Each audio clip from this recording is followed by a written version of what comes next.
Police কর্মকর্তা মাহফুজুর রহমান ও তার স্ত্রী স্বপ্না রহমানকে হত্যার দায়ে তাদের মেয়ে ঐশীকে মৃত্যুদণ্ড দিয়েছে আদালত। মহানগর দায়রা জজ আদালতের দ্রুত বিচার ট্রাইব্যুনাল ৩ এর বিচারক রায় দেন।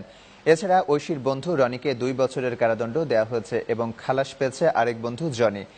রায়ে রাষ্ট্রপক্ষ সন্তোষ প্রকাশ করলেও আসামিপক্ষ বলছে ঐশী হত্যাকাণ্ডের সময় নাবালিকা থাকার পরও এ রায় অন্যায়। তারা তাই ন্যায় বিচারের জন্য উচ্চ আদালতে যাবেন।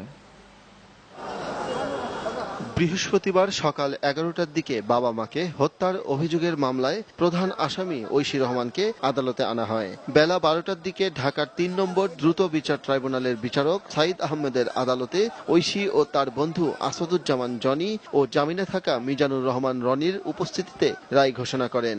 রায়ে বলা হয়েছে, বাবা মাকে হত্যার কথা স্বীকার করে ঐশীর দেয়া জবানবন্দি ও সাক্ষীর ভিত্তিতে তার বিরুদ্ধে হত্যার অভিযোগ প্রমাণিত হওয়ায় তাকে মৃত্যুদণ্ড দেওয়া হয়েছে।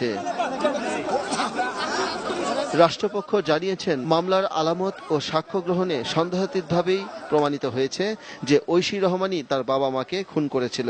তাই এ রায়ে তারা সন্তুষ্ট।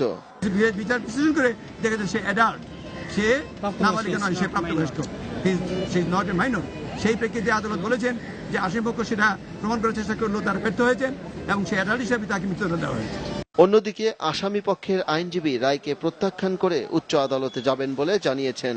এ রায় অগ্রহণযোগ্য বলে মনে করেন তারা। তার বাবা মার বিয়ে হয়েছে ১৯৯৪ সালে, ঐশীর জন্ম ১৯৯৬ সালে। রাষ্ট্রপক্ষ বারবার বলতেছে তার জন্ম ১৯৯৪ সালে এবং ডিএনএ টেস্ট যেটা হয়েছে, ডিএনএ টেস্টে ছয়টা এক্স-রে করতে হয়।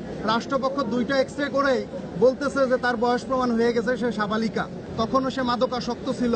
যখন সে 160 করার জন্য তাকে বাধ্য করা হয়েছে, আমরা এটা নিয়ে প্রশ্ন তুলছিলাম, তখন বলে সে মাদকাসক্ত না, কারণ 164টাই একটা বিতর্কের জন্ম দিচ্ছে। ২০১৩ সালের ১৬ আগস্ট রাজধানীর চামেলিবাগের নিজ বাসা থেকে মাহফুজুর রহমান ও তার স্ত্রীর মৃতদেহ উদ্ধার করে পুলিশ। প্রথমে পালিয়ে গেলেও পরের দিন পল্টন থানায় মামলা হলে ওই দিনই থানায় আত্মসমর্পণ করেন ঐশী। নিহত ওই দম্পতির একটি শিশুপুত্রও রয়েছে। শাহ ইমন, নিউজ 9, ঢাকা।